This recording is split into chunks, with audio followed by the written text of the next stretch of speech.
At eto na nga mga kalapatids. May dumating na tayo. 10-7 dumating.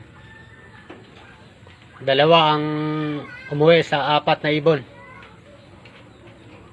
Yan, eto yung anak ng Taiwan.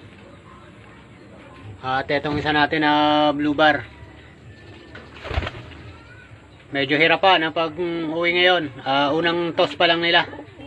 Bale, tamang ronda lang sila. Tapos biglang 26 kilometers. Inabot pa agad ng ulanan. Yung dalawa natin, wala pa yung Grazel. At saka yung isang blue bar, hintay-hintayin din natin. Medyo matagal. 3 hours silang lumipad.